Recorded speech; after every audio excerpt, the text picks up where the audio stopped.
Only God can judge me, that right? What's going on YouTube? This is Gemini. I want to talk to you guys something that's very important, okay? It's not just for myself, but also for you guys out there. If you guys own a firearm, okay? A pistol, an AR-15, a AK, a 300 Blackout, a 308, an MP5, any pistols, anything that has a bullet, a projectile that comes out and shoot at someone or on the line of defense, I recommend this video, okay, that I'm gonna bring to you guys' attention, okay? It's very important. I've been a member of the USCCA for beginning of this year, okay? And I want to bring this to your attention because if you shoot one bullet, even though you hit somebody, or even though you pull out your weapon in public and assault and the battery, if they're charging for that, if they arrested you or protect yourself in the line of the defense, okay, for your life, okay, if your life has been threatened and you feel that you have to take a precaution of action to defend yourself, okay, for your life, to save your own life, and you fire a shot, okay, this is what you need, is insurance. You got to have insurance, okay? We don't have, every individual of us, we work very hard for our money, okay? Money is not easy to be earned, okay? It's not. It's so hard to earn money, but it's so easy money to spend, okay? What I'm trying to present to you is that you gotta have insurance for yourself, to protect yourself. Because if you fire one shot to defend yourself, and even though if you hit the target or you kill that person in the line of defense, okay, you gotta go court costs, attorneys, bail bonds, and you could be missing your days of work, your life savings or your savings account, okay. Those will take effect. It will make your life hard, okay. It will deplenish your savings. You gotta use your money if you have to pay to cover your attorneys, your court costs, your court fees, bail bonds, all this bullshit you gotta go through just by one shot, one fucking bullet, and to protect yourself, okay? Now, the USCCA is what I choose. It best suits me. There's a plenty of others of insurance you can get. There's what's the other one? The very cheap one? Shield something, I forgot what it was. It was I think $120 a year, one-time fee per year, and they're okay. They're not all that great. I refer that to my brother because he likes to do the cheapest things. Okay, but one thing con about a rumor that I hear, okay, if they know that they cannot win your case, okay, they will not do it for you. Okay. The USCCA is good, CCW is good, the NRA has another insurance as well. They're a little more pricier than what CCA offers, but they have different factors too as well, okay? The reason why I choose the USCCA is because when I protect myself, okay, in a defense situation, okay, I don't care if it's a pistol, I don't care if it's a bottle of ketchup, I don't care if it's a fork, I don't care if it's a I don't care if it's a pen, like John Wick, you know how he kills, you know, people with a pen in his movies, okay? If you kill somebody with a baseball bat, if you defend yourself and kill somebody with a mustard bottle, a brick, a book, a dictionary, whatever the case may be, a knife, it don't matter. USCCA covers you, okay? It don't have to be a firearm, and it'll still cover your ass in the line of defense, okay? I've been a member with USCCA again. I've been with the USCCA since the beginning of this year to now.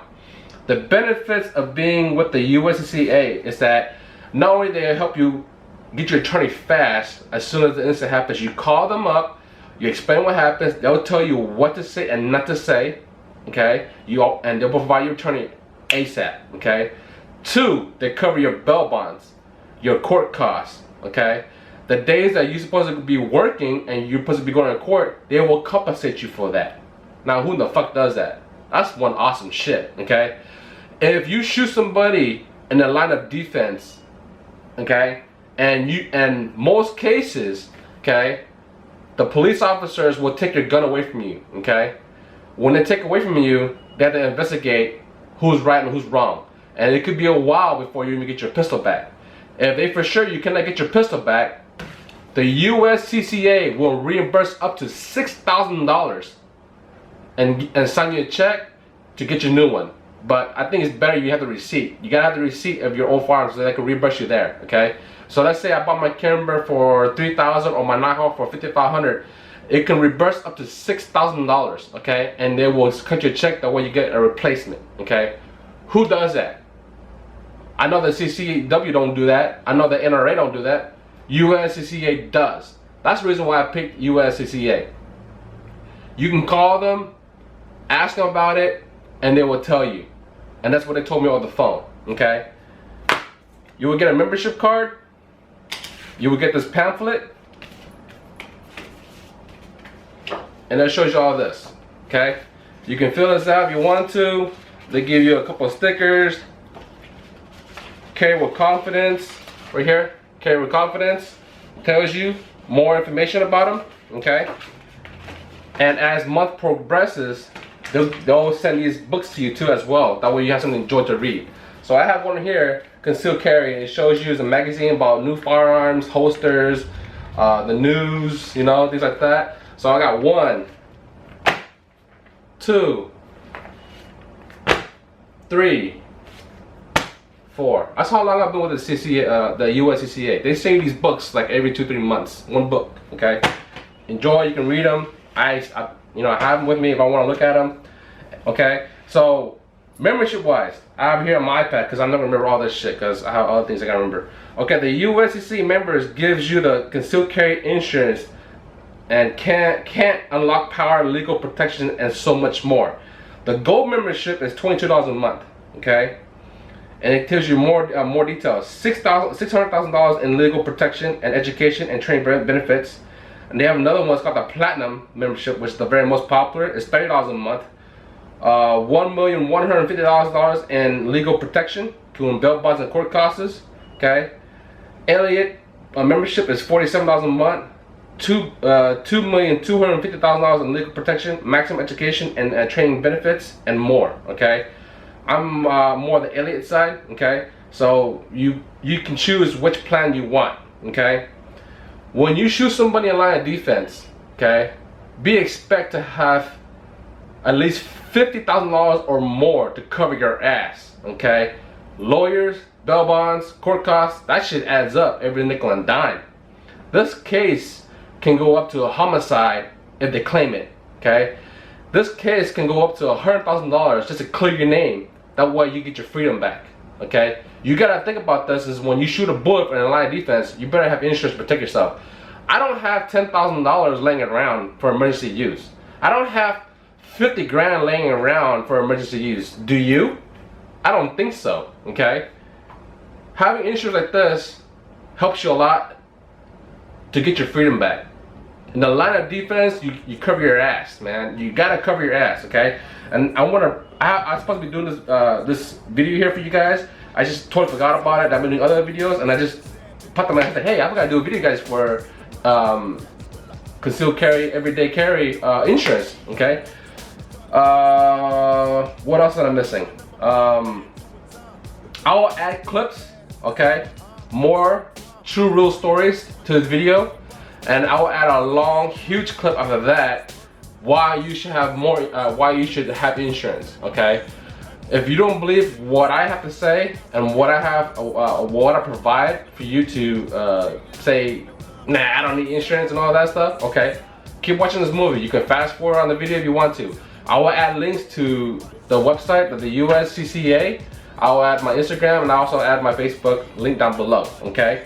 So I recommend you guys have insurance, okay? $22, the lowest one, will cover your ass. They will give you bail bond and give you court costs and lawyer fees taken care of. You don't have to pay a damn dime, okay? Come on, people. I recommend this to whoever owns a firearm and that carries one, and that whoever has a CHL, even for home defense, if you know, whatever the case may be, if you have to use your firearm to protect yourself in the line of defense, you better have insurance and get ready to back up. Because if you shot a bullet and you don't have insurance, yeah, everything's gonna start adding up. You gotta find lawyers. You gotta find who's gonna bail your ass out. You gotta pay for your court costs when they take you to court, okay? Then you're gonna lose time at work, okay? Because you're supposed to go to court. And you lose money because, you know, the day they're supposed to be work, you're supposed to have money. Well, CCW will compensate you for that, okay? They will give you money for going to court, okay? If you're, like again, if your pistol's been taken from and taken custody to investigate the case, okay? And you for sure you're not getting your firearm back, your gun back, USCCA will reimburse you, okay? I have a lot of people I saw on YouTube over there, okay, on the website. Oh, it's when you got a Wilson Combat or a Nighthawk, those expensive ass guns, when they take it, they're gonna take it and they don't give it back to you anyways. Well, guess what? You still can when you're with the USCCA. They will reimburse you for it, okay? All this stuff here matters. This is very, very, very important, okay? So I want to add some more. I want to add some clips for videos you guys to watch. They're not that very long. And then the very last clip, it's the YouTube person from Warrior Poet. I'll add that one to the end. You don't have to watch them at the end, but you can watch these few clips here that I want to add to this video here, okay? That way you understand what I'm coming from and what I'm trying to say, okay? So that's my vlog. Get an insurance, guys. You can still carry. You carry your rifle, your shotgun, your AR-15, 45s, 9mm, 22s, or 9mm Glocks, or whatever, whatnot, 40mm carry. Get an insurance. If you carry, and especially you want more, especially when you want insurance, even though like, you leave your gun at home, that's even good too as well. To cover your ass, because not everybody have 10, 50, $100,000 laying around for emergency use. If you do not get insurance and this stuff happens, because we got a lot of, you know, the world out there is crazy, okay? People out there are crazy. You don't know who is good and who is not bad, okay? But if you shot someone out there, okay, to protect your own ass and your life has been threatened and you gotta pull out your gun to defend yourself, okay? You shot the one bullet and you don't have whatsoever what kind of insurance, expect a lot of consequences and a lot of things are coming up your way, okay? Because now your name is in the system. They're gonna get you. They're gonna either arrest you or not, okay? Because you don't know a lawyer. You gotta go find a lawyer. What? They're gonna let you sit 15, 20 minutes or an hour to find a good lawyer to help on your case? No, man. You need a lawyer fast. You don't want to go to jail for a night. You don't want to pay for bail bonds or lawyer costs and all that. Get yourself some insurance, okay? Until then, I'll enjoy the clips. And hope you understand what I'm trying to say, and the clip's gonna be adding here. And the very last clip, it's gonna be a long video, maybe a 30, 35 minute video there.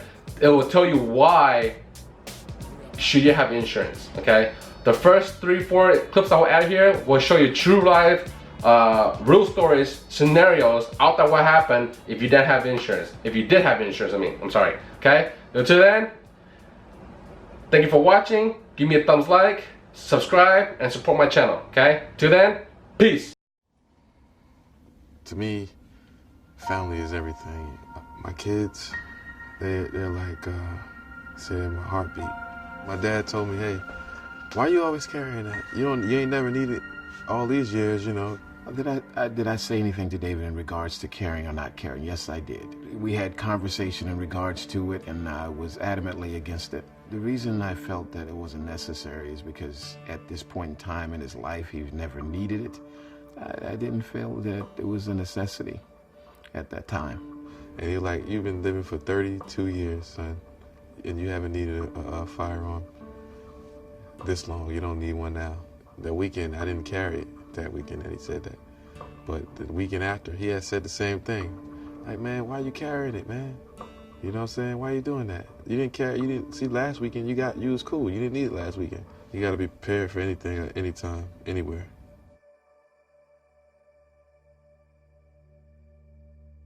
The incident took place in Next Up Barbershop on Fort Jackson Boulevard. I let my sons go to Chauncey because he's best. For some reason, he's good with the kids. Nothing seemed different about that day. It was a normal day, and I was in a rush for some reason. I don't remember exactly why. I was in the second chair because I normally come to Chauncey chair. I was in a rush. I went to the second chair, and getting our hair cut, and two guys came in, and one was holding a long shotgun, the other one was holding a handgun. They had hoodies and masks on. The door opened, so I didn't look. Then I seen the guy walk past with a gun. And then I heard the guy standing beside me with the shotgun. I seen him in my peripheral vision in the mirror. And I said, okay, this is for real. I thought he was gonna shoot me in my head, or shoot me just to set an example and everybody know he was serious. I never really came into that encounter before in my life, so I didn't really know what to do. The only thing that I knew what to do at that time was take my kids and just hold them and just keep them safe. It's kind of like time slowed down and kind of got quiet, And the first thing the guy with the shotgun did was kind of there was an Indian gentleman sitting in the first chair, with Chauncey's chair, and Chauncey, they made them get on the ground, The gentleman asked me to get down, knocked me down after he had knocked my customer down. And then, as I was down, I noticed a commotion going on. The guy with the handgun walked to the back and started from the back, getting everybody's money. And meanwhile, the guy with the shotgun was kind of like, put the gun right on his head, the shotgun right on Chauncey's head, and I kind of like tensed up, because I could have sworn that he was going to just take him out right there, man, And that's when I asked him, I said, my kids are here, please don't shoot. I don't want anything to happen. I'm grabbing my kids and I'm looking at David to see if he was going to do anything. And then the guy was going around to everybody, asking them for their money, and then David directed him to his coat. And as he was coming back this way, he was patting everybody down, and I realized that I had my firearm on me, and I didn't want him to pat me down. So I said, hey, my money is over there in my bag, in my jacket, on the seats, and he went looking for it. And when I had the opportunity, I took it to shoot. So I shot him. I shot at him first because I felt as though that if somebody was going to do something, it would have been him. Because how he was acting and it seemed like unstable, even with the gun. It seemed like he was very unsafe with the gun, just swinging it around randomly at people. The first thing I thought that I was hit with the guy, being there, because I just smelled the smoke. And I'd never been shot, so I didn't know. I said, maybe I'm just numb. But the gentleman ran out the back door, and we went in pursuit behind him. Unfortunately, he ran out and crossed the street and collapsed and died, I started telling the children to get down, because I didn't know if it was still going to be some shooting going on. And they were still sitting up in the chair, hollering and screaming. A young lady that was sitting in front of me with her daughter and her son, she was just looking at me screaming. I was telling her, get down. And she didn't know what to do. And I turned and tried to shoot the other guy, but I missed. And like I said, I think that guy is pretty blessed, because if you look at the door, it's like a bullet hole right in the door where he was stumbling out, and it's very close to him. So he's lucky that he got away. And he still got away. He's at large. Nobody found him yet. So he spoke about, he said, he called his father. Immediately said, Dad, you told me not to carry my gun. Don't ever tell me not to carry my gun again. He said, because I have to use it tonight and protect people at the barbershop. And he explained to him what had happened. I got to say that I was happy that he was able to protect himself, my grandson, and the patrons in that shop at that moment.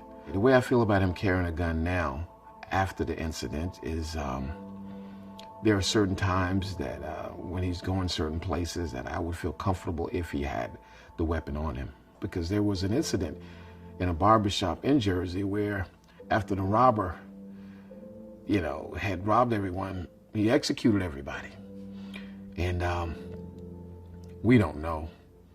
Just like I didn't know that one day he would be in that situation and would need that firearm. But I just think I'm grateful to God that he had it at that time. It's better to have it, not need it, than to need it and not have it.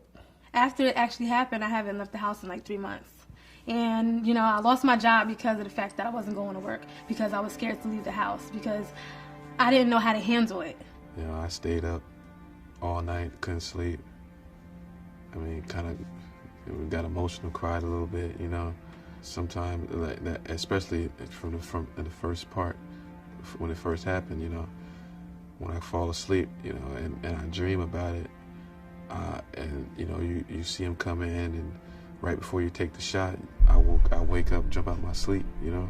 I contacted USCCA when I got to the police station. The first thing I did was, you know, I recorded a statement, and then I sat down and contacted USCCA, and I told them what happened. My name is Corey Feeble, and I am the director for the USCCA Law and Critical Response Team. I received a call from David January 22nd, 2016. It was about 7:30 p.m. And I spoke to a lady. It was like, you know, like I'm calling somebody's house. It wasn't even like a normal prompt, oh, press 1 for this, press 2 for that. No, I got right through. I think what's really genuinely important about our critical response team is that you're going to reach someone 24 hours a day, 7 days a week, that knows what to do in this situation, that's immediately going to respond, that has all the resources and all the information with them. You're not calling a call center where they're going to have to take a message and find a phone tree. You're getting someone that has all this information available at their fingertips. When David called, I immediately jumped into action, and I became his advocate to get him the resources he needed. I made sure he was safe, made sure that 911 was called, and just made sure that if he needed medical treatment, he was receiving that as well. She said she have a lawyer call me. The lawyer called me about 5 or 10 minutes later, and she followed up after the lawyer called me. Hey, told me the lawyer's name, and so on and so forth. I mean, it was great, easy, quick. Within minutes, I had an attorney on the phone with David and walking him through the process and what he should and should not say to the police until he was able to arrive on scene. Without the USCCA, I probably would have been nervous and afraid that I might be going to jail for a little bit till they clear this up. It's just the comfort of having a lawyer, you know, at your call when you need them. The USCCA provided me one of the best lawyers in the state of South Carolina, and he actually specializes in police officers discharging their firearms, so this is his specialty. David and I stayed in contact for a while after his incident. Thankfully, he was not brought up on charges, but he did want to become an advocate for others. And we connected several times with him wanting resources and information, and he wanted to share his experience, and he wanted information on how he could help others that have gone through this as well. Well, if someone carrying a firearm and concealed without any type of insurance, I would tell them they're playing Russian roulette. You know, not only even if they shoot somebody legally, right? You have to worry about the consequences of being sued. USCCA even covers that. You have what they call enter the fray and watch them, because they're so good. You know, they kind of let you know what to do in certain situations like this, how to deal with the police, what not to do, what to do. You know, I get emails. I check my email. I look forward to the emails actually from USCCA every day. I felt like I was able to do the right thing and be protected, you know what I mean, as a law-abiding citizen, you know.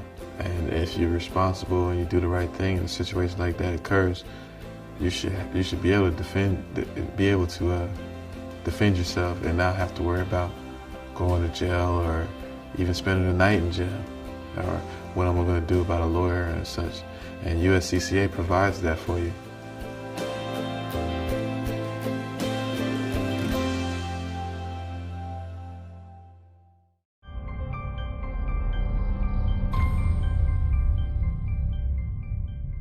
Hello, my name is Bruce. This is my wife, Connie. We've been managers here for 5 years, living here for 8 years. When I started as manager, we only had 2 families here with children. And now we have somewhere around 15 or 20 children in the park now. We've grown as a community closer together, helping each other out, looking out for each other, keeping crime down. I try to guide people where I can, when I can. They come to me, and if I can help them, I'll help them out. I'm a reverend, so that goes too, and talking to folks about their eternal life. But when two armed men put his safety and the safety of his entire community in jeopardy, he got a rude awakening. So it all started when Bruce was simply doing maintenance around his home. Noticed the truck coming in, it was a tow truck, it was kind of out of the ordinary. Bruce realized that the two tow truck operators were physically attacking his neighbor. He tried to de-escalate the situation and repeatedly asked the two men to stop. So I started walking up there to see, as manager of the park, if there was anything I could help them out with. You know, anything I could do for them, call cops or whatever. Saw the tow truck come around the corner up there and stop by the car. Pretty soon I hear a lot of yelling and screaming and waving arms, and the car was parked over here, the tow truck was parked over here on the road.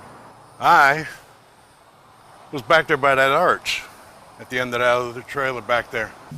The car owner was in physical altercation with one of the tow truck operators. I had seen him throw his arm up and turn away from the tow truck operator. I didn't realize exactly what happened.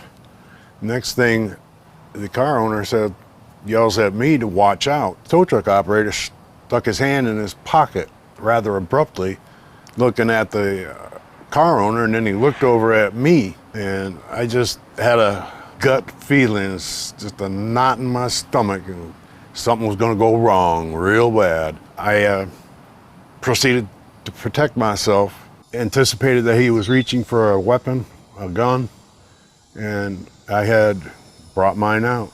And I told him don't pull it out, because he had his hand in his pocket over something. And I just told him not to bring it out, just needed to get in his tow truck and leave. I didn't want the situation to get any worse. The man, I told him to keep his hand in his pocket until he got to his truck. And then I allowed him to pull his weapon out and put it away, because I just wanted them to leave. When I called dispatch at Lake County Sheriff, I told them that I was in fear for my life and for other people being hurt. He was kind, he was compassionate. The situation he found himself in was one that it was merely because he was going to help a neighbor who he perceived was in trouble. It was an unnerving episode. I never dealt with the police in this way. I'm glad I had USCCA there to help me. Went and stood over here on the concrete and waited for the police to show up, and they did, believe me, in force. First responding police department sorted everybody out, who was who and who was doing what. Lake County Sheriff showed up and they asked me, who's got the gun? And I said, I did. And then they had me go over here laying face down. The police searched the tow truck and discovered the handgun. They even spoke to other neighbors who had witnessed the entire incident. But at the end of the day, Bruce was the one taken to jail. I had a knock on the door, and then I went, got in the car with some other people and wanted to know if I knew my husband was sitting on the ground up there handcuffed, and I said no. When they had me on the ground, I already had my wallet out with my USCCA card. I was trying to get a hold of them on the phone. They were intent on handcuffing me. Even though he feared for his life and was coming to the aid of a friend, Bruce was charged with aggravated assault with a deadly weapon. It didn't matter that the other men were armed. In fact, they were allowed to leave the scene. The officer came to the window of the car that I was in. He said, I was told to give you this card to call USCCA for your husband. With that one call, Bruce got the help he desperately needed. Talked to a lady, and she said she would contact an attorney for me, and so he'd be getting back with me. She made me feel relaxed, for sure. I spoke more with his wife because she was the only one who had access to a telephone initially. And we were really concerned about getting Bruce bonded out. He'd never been to jail before. The attorney called me and said that he'd already talked to somebody about Bruce and that he'd be taking action and getting him out as soon as possible. People were reaching out to my office, giving testimonials about Bruce, of how helpful he is, how much of a good guy he is. You know, the fact that he was a veteran, the fact that he would go out of his way to help folks in the community.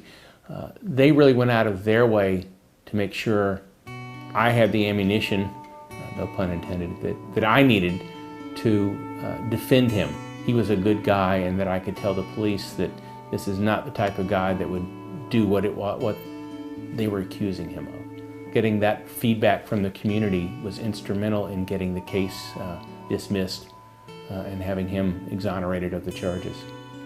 When my wife called the USCCA, they posted bond and I was out in 4 hours. That was a phenomenal experience for me. I was able to sleep in my own bed that same night. It's almost indescribable feeling of relief and the feeling of confidence having a lawyer in a situation like this and having the help and the resources provided to me by the USCCA.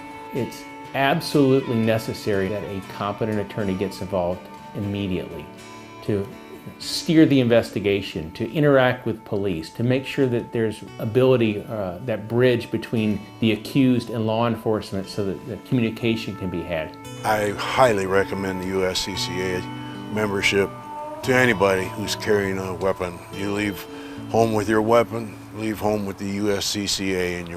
I'm Lee McMillan from the law offices of Lee McMillan. I've been practicing in the state of Texas, city of Houston since 1988. I also practice in the state of New Mexico and the state of South Carolina.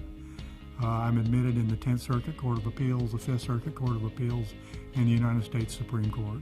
Well, I got solicitations to join USCCA. I kind of liked the magazine, so I subscribed and I joined, and then they sent me information on being part of the attorney network. And I had several people that had been involved in defensive use of force cases before that, and I had one myself, and thought that most people would not stand a chance in that process without counsel. So I joined the network. I became a critical response attorney for USCCA because sometimes the incidents that people need help with don't occur during business hours, and they need help right then. They don't need to wait till 8 o'clock the next morning. They need somebody to talk to right then, on the spot.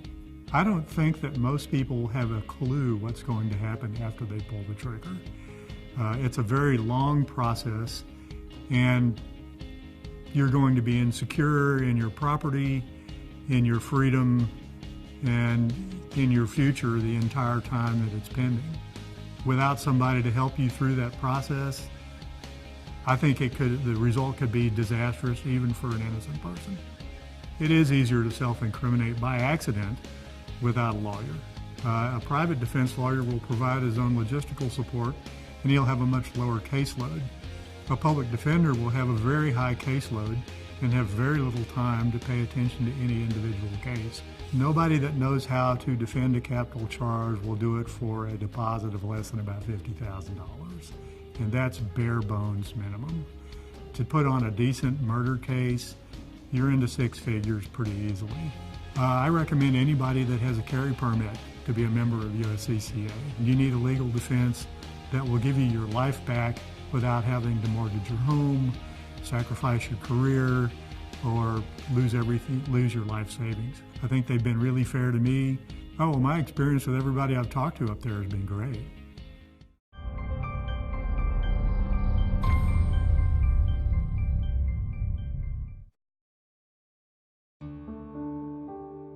Well, my wife and I, we live a very peaceful life.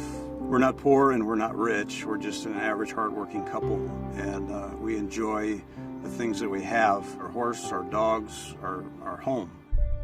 It's extremely stressful just to go back and forth to work because you just feel like you're literally in a battle for your life most of the time. It's Houston traffic. You hear almost on a weekly basis of some type of road rage. It just seems like every day people are just becoming more hostile in driving. The guy had this look in his eye, like just raging eyeballs just coming at you. It was as if he was like out of his mind. I don't understand how it even started, other than this person was driving crazy from the moment I saw him the first time. I had to do something to defend myself.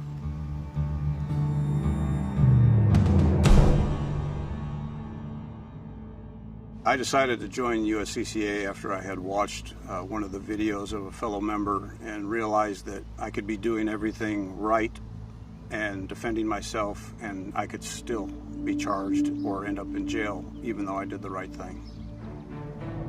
Yeah, it was just another normal day driving home from work, trying to get home, and I never would have imagined it could have completely changed and changed for the worse.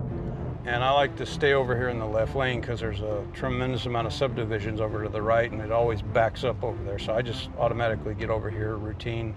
All of a sudden right here comes that white vehicle, and he cuts right in front of me right here. I never even saw him coming, but he came over so hard that I had to jerk over into this center lane. You know, it happened so fast, and this seems like a distance, but it was just like it was over in an instant. And I ended up first in line here at this light. All of a sudden, he pulls up and stops right here to my right. So he's like just right there in the vehicle.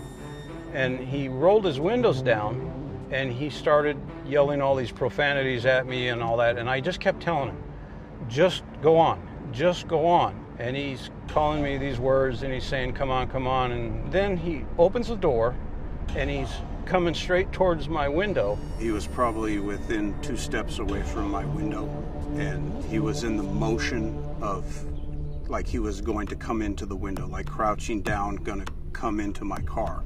And at that point, I had already had the pepper spray in my hand because I didn't know what the heck was gonna happen. That's when I just put the pepper spray straight up and sprayed forward. And it kind of hit him in the chest area. I knew that he was at minimum gonna want to try to fight me or punch me or something. I wasn't sure, is this guy gonna try to kill me? But I was definitely in fear that he was wanting to harm me. He definitely had that look in his eye. I get the 911 operator. I tell her what's going on, that this guy's going crazy. He was trying to come in my car. I pepper sprayed him.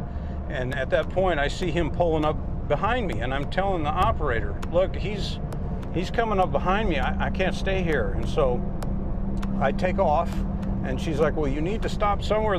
We're going to send deputies. I didn't want to stop at my house, so I stopped right here. I just stopped right on the street right here. And he pulls in behind me, and I can see him, and I'm talking to the 911 operator at the same time. I waited here until the sheriff's deputy showed up.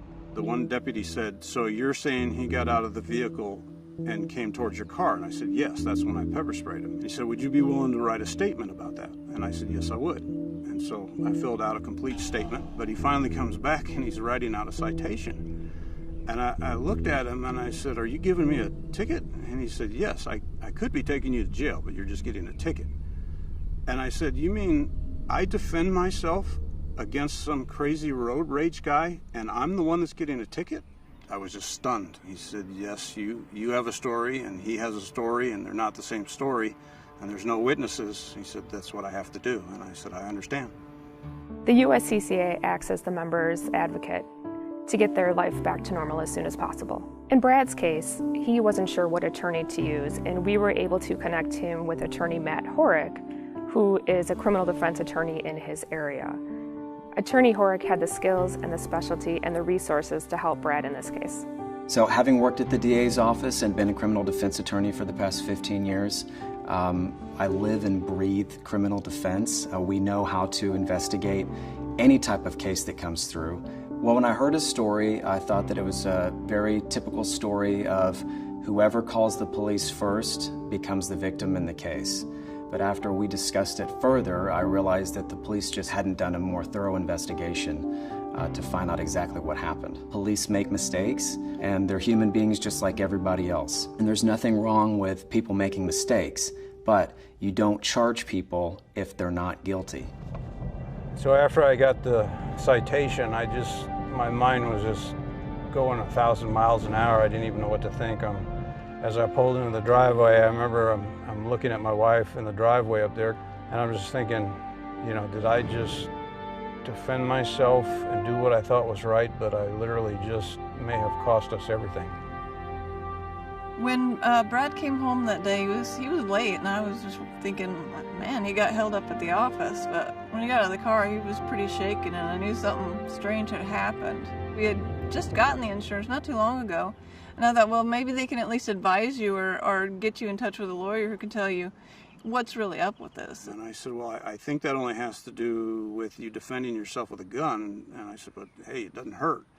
And so I called, and the lady I spoke to was very nice, and she asked me some very basic questions and said, yes, that is self-defense, and you were covered under that. At that point, it was just like this unbelievable relief, because I had no idea what to do or how to do it. I just had a citation that said, show up on this date. We have some savings, but to start raking out thousands and thousands of dollars for a fine or for lawyers was going to be a real scary proposition. He was pretty freaked out about the whole thing, because he really didn't hurt anybody, but he was looking at some serious accusations. When he got off the phone and told me that we would be covered to have a lawyer, it was a pretty big relief, because we don't know the justice system, we don't know all the ins and outs, and so it was nice to have somebody on our side. After I spoke to Corey and she told me that I would be covered and the attorney would be taken care of, the relief was amazing. And my wife and I are believers, and we literally just got down on our knees and prayed and thanked God that we had been part of USCCA to cover that. The relief it's worth more than you can imagine. I felt all along that I did the right thing and would do the same thing again, but sitting in that courtroom and not knowing what to expect or what was going to happen, my hand was shaking, and she kept trying to tell me to calm down. The lawyer, Matt, motioned to me, and my wife and I came up to the bench, and he said, I don't even understand. The guy admitted to getting out of the vehicle. It's dismissed. The red flag in this case, the reason that Brad was obviously acting in self-defense is because the other party got out of their car and approached Brad in his car. And that's when the other party was maced. So I'm still kind of in shock that the officer filed the charge. In the end, it would have cost literally thousands and thousands of dollars to cover all the fees and fines. USCCA covered all of that. I didn't have to worry about that at all. Having gone through that process, doing it without the coverage and without having an attorney would be terrifying. So if Brad hadn't come to us and just gone to represent himself, he could be facing a criminal conviction, and after the criminal conviction, he could be facing civil penalties, and he could be sued by the other person for thousands of dollars. So the situation that Brad is in now, having come to USCCA, hired an attorney, represented, got the case dismissed, and the record cleared, chances are virtually nil that he's going to be sued civilly. If a client or potential client finds himself in a situation where there's potential criminal charges, it's much better to have a group like USCCA to turn to, because they're going to have your back. They're going to be able to cover the legal fees, and that's the last thing that you're going to want to be worrying about in a situation like this. It's hard to say whether or not his charge would have been covered under any other type of self-defense related policy. Unfortunately, a lot of the policies out there only cover firearms, and they don't cover any other use of a weapon such as pepper spray. Without the USCCA, Brad may have had to pay thousands of dollars out of pocket or settle for a public defender. So I have a lot of conversations with people. Sometimes they ask me if it's better if they go with a public defender, or what is the difference between hiring a private attorney and going with a public defender. And I tell them, well, it's essentially like Russian roulette. You're not sure what you're going to get. You don't know who is going to be representing you. You don't get to choose the attorney. They basically assign you to someone. So if you want to put your future, put your life in someone's hands that you don't know, then that's your choice, but I think it's better to go with a private attorney, definitely. When Brad called in to report his incident, we immediately became his advocate and helped him find an attorney. He was connected with Matt Horick. Matt Horick took his case, and we were able to get his charges dropped. I don't know what we would have done if we hadn't been part of USCCA. I'm just incredibly grateful for everything that they've done. And just having someone to help you through this when you have no idea what to expect, it was wonderful. I will be, and my wife will be, a member of USCCA until the day we die. We live a very peaceful life. My wife loves her horse, and she rides. We love animals, and we love nature, and we love what we do out here. The fear of all that being in jeopardy because some crazy guy goes nuts on the road is terrifying. We work hard, and we enjoy our home, and I'm just glad to still have it.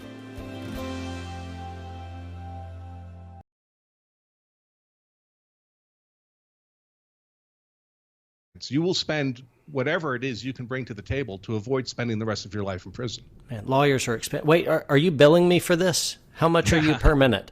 I'll send you a bill.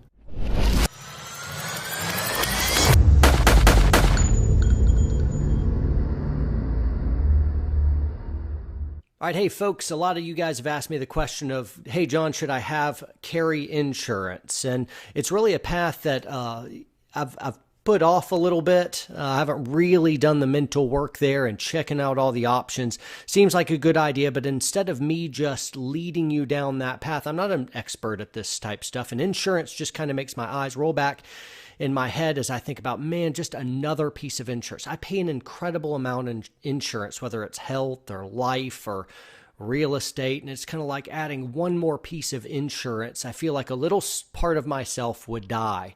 So anyway, I ended up reaching out to a subject matter expert who's going to help us go down this path just a little bit. His name is Andrew Branca, and he is an attorney practicing for around 25 years. He should be near and dear to most of our hearts in the community because he is a shooter, and a pretty good one back in the past. He's not shooting as much, if I understand anymore, but he competed at the master class in IDPA. So pretty great shooter, and his entire practice in law is dealing with self-defense. So he is literally a subject matter expert on this issue and rubbed shoulders. I think he was a mentee of Masad Ayub as well. So anyway, great dude to know. So Andrew, welcome. I'm very glad to be here, John. Thanks for having me on. Yeah. So anyway, as we're talking about insurance and all the things that could go wrong, what is your first answer of, do I need carry insurance? Well, I mean, it's like asking if you need any kind of insurance, right? That's not mandated. It's a personal decision people have to make based on their risk tolerance. You know, is it worth the money to pay every month in insurance given the risk? Now, in one sense, the risk of us as individuals being involved in a self-defense event is not that high for most of us if you live in a decent neighborhood. But of course, if it happens, then the risk is suddenly 100%. And the cost associated with these self-defense cases is absolutely staggering. So people need to keep in mind that the moment, for example, that you make someone else aware that you have a gun in an effort to change their behavior, which is what you do when you put your hand on your gun and you tell someone to stay back, right? The moment you've made someone aware that you have a gun in an effort to change their behavior, you've met all the legal elements for aggravated assault. You've put someone in fear of imminent death or grave bodily harm. That was your purpose, right? That's why you made them aware you had the gun. Well, if you're charged with aggravated assault, you face the possibility of being convicted that can easily be 10 to 20 years in prison. So it's a very serious felony. And if it involves a gun, as for many of us in the gun community, it would, that can easily result in a firearms enhancement sentence that could add another 10 or 20 years to the cost of that time. So the penalties are very severe, even for conduct that you may believe was done in lawful self-defense. You can still face a criminal charge and be expected to now defend yourself in court. On an aggravated assault charge, you could expect your lead counsel, your attorney, to require a retainer of $30,000 to $50,000. And that's not to go to trial. That's to get to trial. Wow. If you're actually going to have to go to trial, it could easily be $100,000, $200,000. And if it's a killing charge, if you've actually shot someone in self-defense and they've died, and you're facing a charge of murder or manslaughter, just multiply those numbers by 3 or 4 conservatively. So it can easily cost hundreds of thousands of dollars to have to defend yourself on a killing charge. Wow. And that's even if you're completely innocent, completely justifiable, clean shoot, you could still rack up those legal fees? Absolutely. Because Awesome. How is it determined that what you did was actually lawful self-defense? And in many states, it's only determined by a final adjudication by a jury coming back with a not guilty verdict, which is awesome. That's a win, right? If that happens. But guess what? You're still out all that money. So if you've had to, sell your house and sell your business and cash out your retirement fund and cash out your kids' college fund to get together the resources to fund the kind of legal defense you're going to need, even if you get acquitted, you're devastated financially. You've lost everything. And it's not like you're going to try to save pennies on your legal defense. You will spend whatever it is you can bring to the table to avoid spending the rest of your life in prison. Man, lawyers are expensive. Wait, are you billing me for this? How much are you per minute? I'll send you a bill. We need to talk a lot faster like this. So you're going to pick it up like it's on an auction block, all right? Very good. That was as fast as I could talk, and I didn't really get very fast. So anyway, stupid joke. All right, so is that doomsday-ish talk, or let's say I got in a shootout, defending myself, all was justifiable. I didn't do anything really, really stupid. Let's say that I was innocent. What are some likely courses of action? What would that process look like real quick? Well, one of the difficulties in the self-defense community is we tend to learn things from anecdotes, from stories, from things we hear in the news or on the internet. And we're human beings. Human beings love to learn from stories. And we'll read about cases in which someone used force in purported self-defense, and they didn't end up getting arrested. They didn't end up getting charged. They didn't end up getting prosecuted. And we think to ourselves, well, that didn't work out so bad for that person. But I can tell you in many of those cases, when I look at the facts, what that person did was not in fact lawful. They broke the rules of use of force law, but they got a lucky break. The cops or the prosecutor decided to use their discretion not to arrest, charge, and prosecute this person. But for much of the community, they hear that story. The guy didn't get prosecuted. They think what he did must therefore have been lawful. That's not necessarily the case at all. He just got a lucky break. But we can't count on those lucky breaks, right? We can't count on a prosecutor using his discretion in a way that's favorable to us, because that's outside of our control. We could run into a very aggressive prosecutor. We could run into a prosecutor who just thinks our case is interesting, has some interesting legal issues he'd like to get sorted out in an actual trial, and that's why he's taking us to court. We could run into a prosecutor who has political ambitions. I see plenty of cases where prosecutions are brought in cases of self-defense where there's literally zero evidence inconsistent with innocence. And keep in mind, to find you guilty, they have to prove you guilty beyond a reasonable doubt. They have to disprove self-defense beyond a reasonable doubt.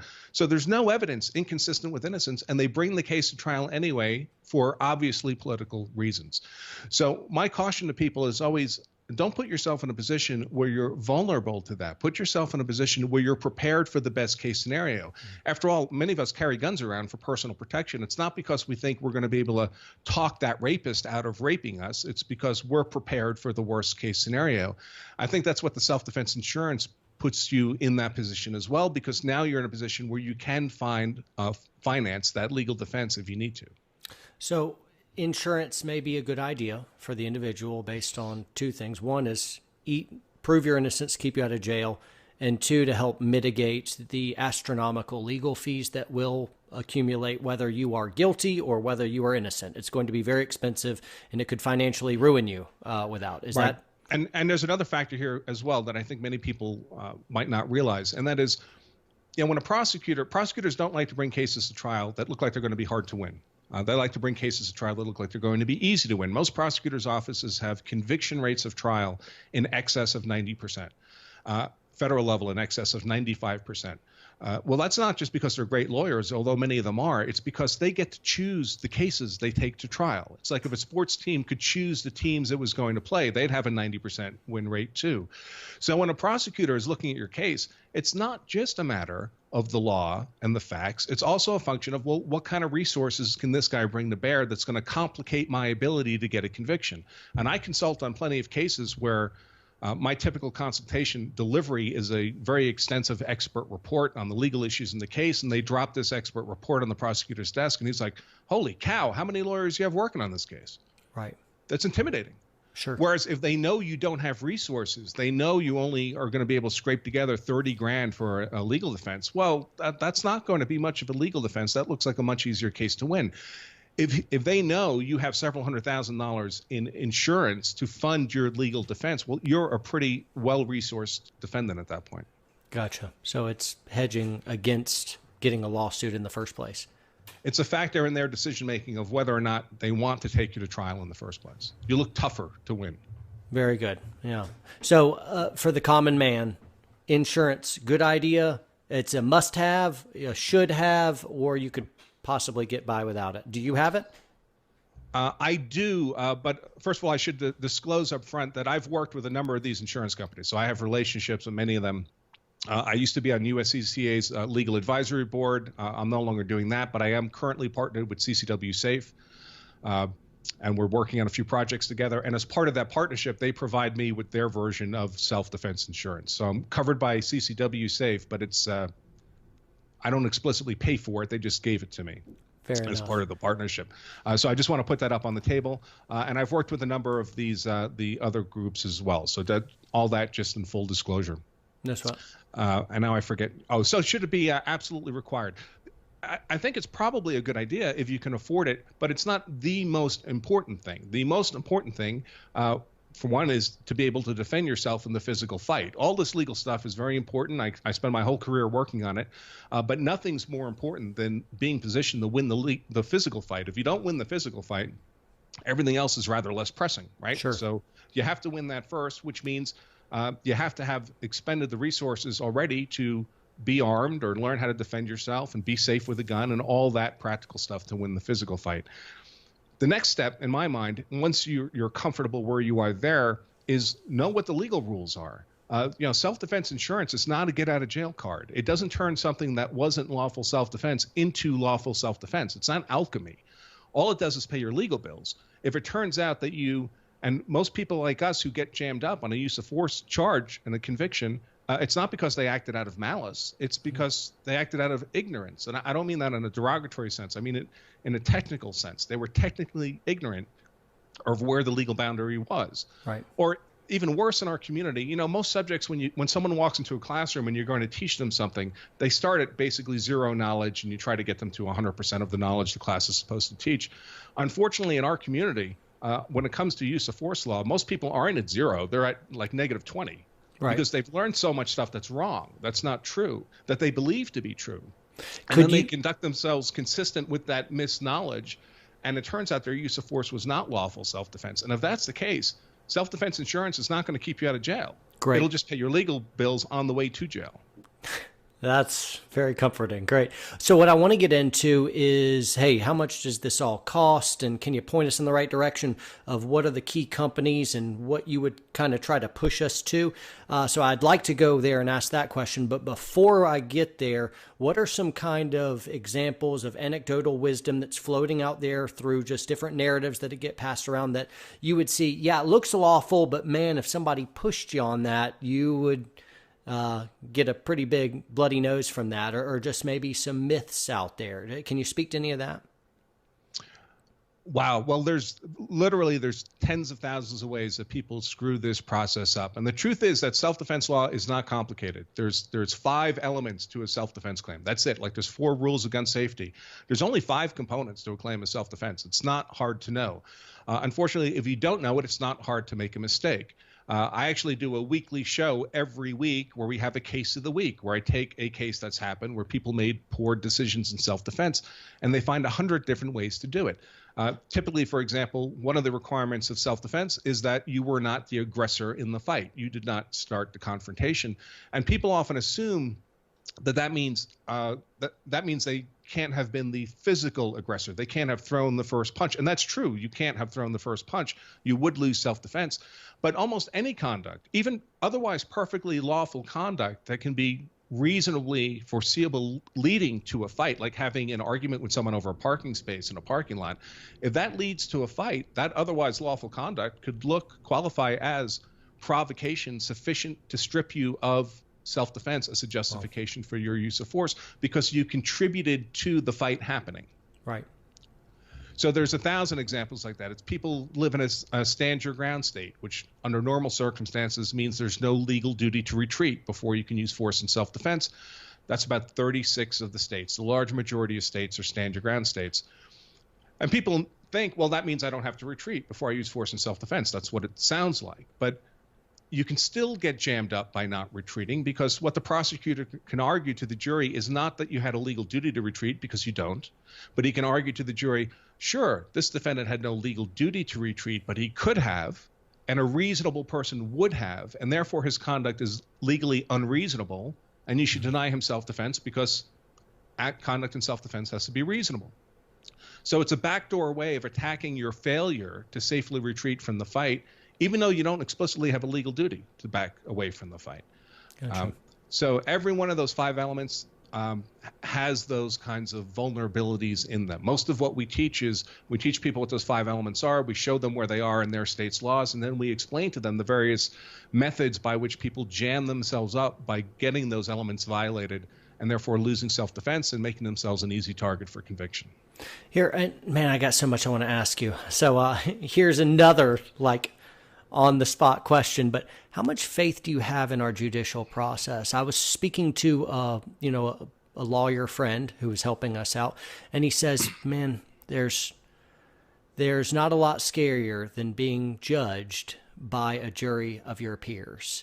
And it was under the context of, even if you're innocent, being judged by a jury of your peers, it can be really, really scary, because you can I guess what he was saying is the case is clearly laid out. You truly are innocent, but just because of the way the prosecution spun it and the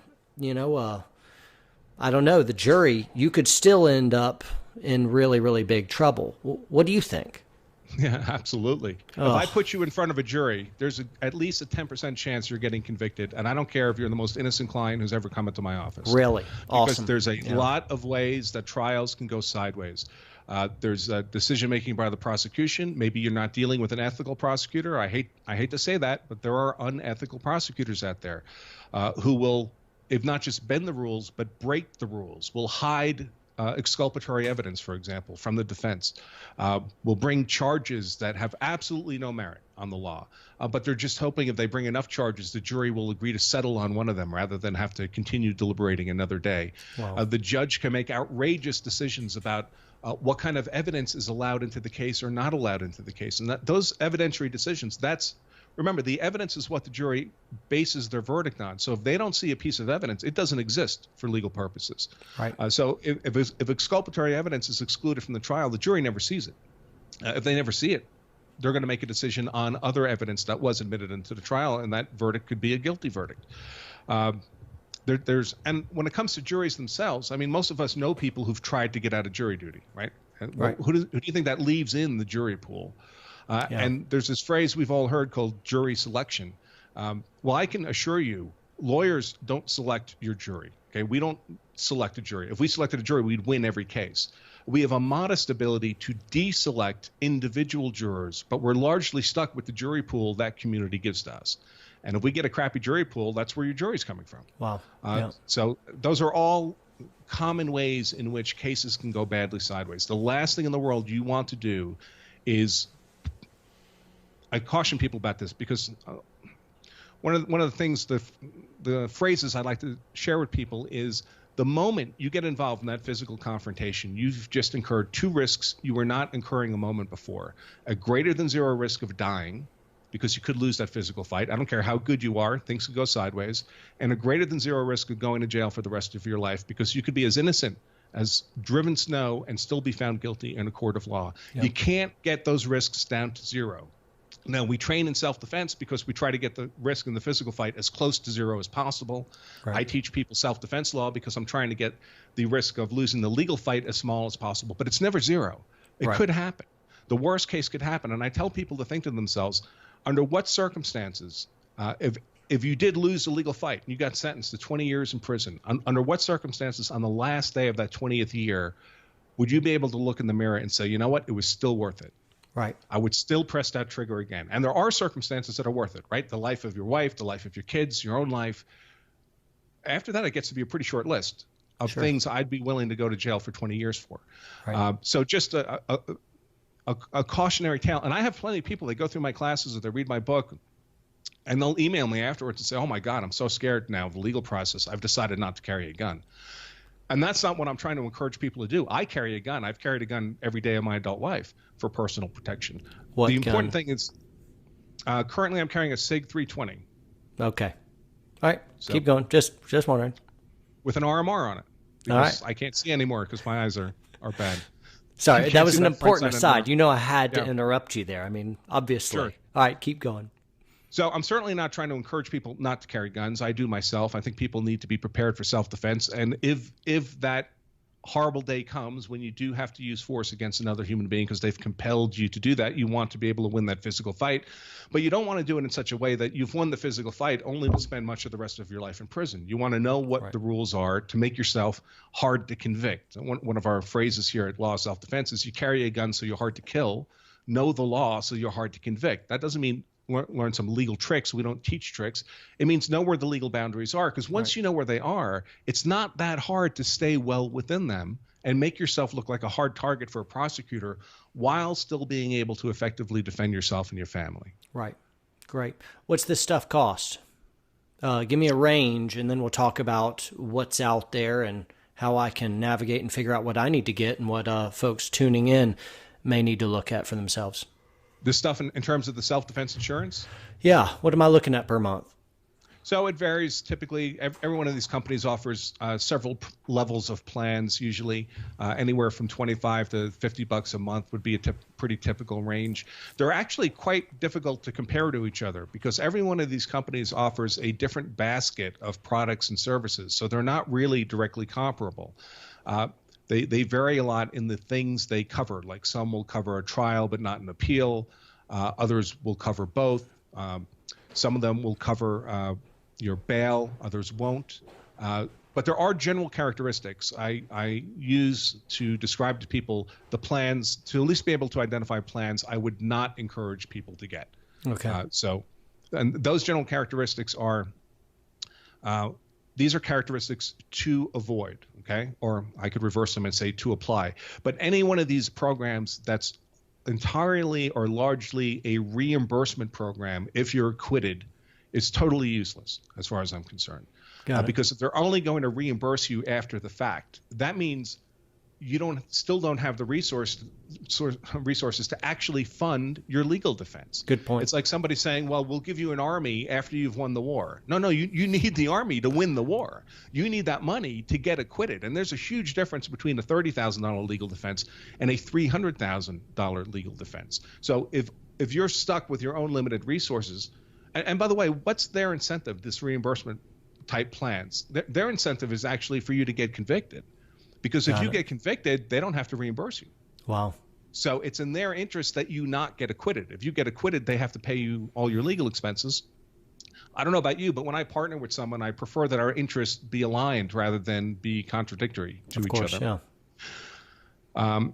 So you want a plan that will definitely pay your legal expenses as they're incurred throughout the course of the process. The other characteristic that people need to be sensitive to is any plan that does not allow you to choose your own lawyer is one that should be avoided. If they tell you, well, we have an affiliate network of lawyers and we'll provide you with the lawyer of our choosing. No. Would you let someone pick your spouse for you? Don't let someone pick your lawyer for you. That's insane. And because your life is in this lawyer's hands, right? If they don't do a good job, you get convicted, you go to jail for much of the rest of your life. So you need confidence in this guy or girl. Plus, there's somebody you're likely to be living with for a year, 2 years, maybe. If it's a killing trial, it can easily take 12 to 24 months. So you need to have confidence in this person that they're fully committed to your case every single day of that period, and they're not just going through the motions. And I'm sad to say there are a lot of criminal defense attorneys out there who go through the motions. I mean, they're not really committed to those cases. They take your retainer, they crank the handle, they do the minimal amount of work they have to do, and if you get convicted, they're not going to prison, right? You're going to prison if you get convicted. You get convicted, they don't give you the money back that you paid them. They get to keep that money whether you get convicted or not. Mm-hmm. So you really want to pick an attorney who you have a high degree of confidence in. Plus, what's the incentive of those plans that say they'll provide you with an attorney? To provide you with a $500 an hour attorney or a $100 an hour attorney? It's in their interest for it to be cheaper, right? So, again, that's a conflict of interest in my mind. Okay. The last thing to watch out for is plans that don't actually provide an adequate level of resources. So there are some, we call them self-defense insurance plans. Really, it's more like a prepaid legal services plan. But what they do is they establish a network of lawyers, and they tell their lawyers, well, if you get a referral from one of our members, we'll pay you a flat fee to represent that member. And the flat fee is in the range of, say, $50,000. Well, if you're charged with an assault, or even an aggravated assault, $50,000 might be enough to get you up to that pretrial hearing where they might decide they're not actually going to take you to trial, so you don't have any more expense. But $50,000 is not enough for a murder trial or a manslaughter trial or even an aggravated assault actual trial. So what ends up happening is there's members in these organizations where they might have to shoot somebody, they kill somebody in self-defense. They call up the group. The group says, all right, we'll reach out to our network of lawyers. And all those network of lawyers are saying, well, you're only going to pay me $50,000 to do a murder trial? I'm not doing a murder trial for $50,000. So in effect, you can't get a lawyer under the plan. You still have to go out and get your own lawyer. And of course, they won't pay for the lawyer you picked. Right. Because he's not in the network. And they're trying to limit their exposure to that flat fee, $50,000. So it just doesn't work. Shady business. You can say no to this, but is there any big company or small company that people may stumble upon that you would say, yeah, you may want to steer away? I prefer to do the reverse. Okay, and then let's do the reverse. I was just wondering if something was so anathema that you might just throw a stone. But let's go ahead and do, what are the big companies out there that we should at least take a look at? Now, the ones I'll name three that I'm comfortable recommending to people. I don't recommend just one because none of them are perfect. All of them have advantages and disadvantages, and as I said, offer different baskets of products and services. So what would best fit a particular person's needs, I can't know. That person would have to decide. But three companies that I find reputable, that I've worked with, that I am comfortable encouraging people to take a look at would be CCW Safe, who, as I said, I'm partnered with. So people should take that keep that in mind. But they have, they're very well resourced. There's several things I like about them. They're very well resourced and they're self-insured. So they have a independent captive insurance company that provides their coverage for people. The reason that's important these days is because of all the political pressure being brought against the Second Amendment and against gun rights. And a lot of insurance companies are being pressured if a self-defense insurance company is not independently insured, not self-insured, if they're dealing with a third-party insurance company, those third-party insurance companies are dumping the self-defense insurance programs. So, for example, the NRA Carry Guard program is insured by an insurance company called Locked-In, and Locked-In's informed the NRA, we're not covering you anymore. We're not going to partner with you anymore. To this day, I don't know what the NRA plans to do about that. But it's a real problem because now they don't have any underlying insurance for their program unless they've since arranged something else. But whatever else they've arranged, again, they're subject to that next insurance company also being pressured not to partner with the NRA. So the fact that CCW Safe has its own independent captive insurance company means they're not subject to that kind of pressure. They don't have to worry about their own insurance company dumping them because obviously that wouldn't happen. Roger. The other thing I really like about them is they have an attorney who's their national trial counsel. That's attorney Don West. He was one of the attorneys in the George Zimmerman trial, and he is fantastic. I think the world of Don West. So any case that would have him advising on is a much more defensible case than if you didn't have him. So, and obviously CCW Safe is the only company that has Don on their staff. So that's a huge plus in my mind as well. So CCW Safe is one. The other is USCCA. Very well financed as well. I'm not sure what their insurance situation is. I know they work with a third-party insurance company, but I don't know if that's under any threat from political pressure. I've consulted on several cases for them, and I love the way they do their work. Now, again, they're not perfect. All these companies have their strengths and weaknesses. But when I consult on a case for USCCA, basically, they call me up. They say, we have a member. He's got a lead counsel. We'd like you to consult on the case. I tell them what my charge is. They overnight me a check, and I start my work. They don't ask me what I'm doing with the money. They don't ask the work product. They don't interfere with the lawyer-client relationship. They just hand checks over. And I love that about them because it lets the lawyers do the lawyer work, and we've had extraordinarily good outcomes on those cases. In fact, every USCCA case I've done, we've gotten the charges dismissed. Wow. So that's been very beneficial. They also have a major training component that I think CCW Safe may now be developing. But, for example, USCCA has a very extensive, almost like an NRA instructor program equivalent, USCCA instructors throughout the nation where people can get certified as instructors. And I've never taken one of those classes, but I've seen the materials and they look pretty good. So if people are interested in instruction as well as insurance, then that might be something that might particularly attract them to USCCA. Very good. The third group is the Armed Citizen Legal Defense Network. This is a slightly different structure. They don't have a third-party insurance. Essentially what they do is they take a percentage of their members' fees that they pay to be members and set it aside in a legal defense fund. And then if one of their members gets charged or is facing criminal liability, they're entitled to some fraction of that legal defense fund in order to cover their legal expenses. One of the nice things about the Armed Citizen Legal Defense Network is I believe they're substantially less expensive than some of the other options. And they have a board of directors that's really very prestigious. Tom Gibbons, if you know Instructor Tom Gibbons. Fighting Smarter, yeah. Prolific, great guy. Dude, amazing thinker, thought leader in our industry. Yep. Masad Ayub is on their board of directors. For people who've ever heard of the Tueller drill, I imagine everyone in the gun community knows the Tueller drill that was developed by Dennis Tueller, who's on the board of the Armed Citizen Legal Defense Network. The only caveat with them is they reserve the right to review your case and decide if it looks like self-defense to them. So if they decide it doesn't look like self-defense, they reserve the right not to cover your legal expenses, which is not a judgment call either USCCA or CCW Safe makes. I understand why they make it. They don't want someone to become a member and they commit a murder and then expect to get their legal expenses covered. But it is a factor people should take into consideration. But those three, I think, are ones I've always been comfortable encouraging people to at least consider if they're in the market for self-defense insurance. Got it. Very good. Hey, guys, if you've been listening along, thanks so much. And Andrew, thank you so much for giving us all this amazing information. All the links for the different insurance companies, I'm going to go ahead and put below in the description. What you can count on in the future is I'm going to have Andrew back on, and we're going to review his book in a different YouTube video. So look forward to that. I've been pouring through the book recently, and it's really, really good. So I'll interview him on that. And also I'm going to make another video as I sort through all the different insurance companies out there regarding concealed carry.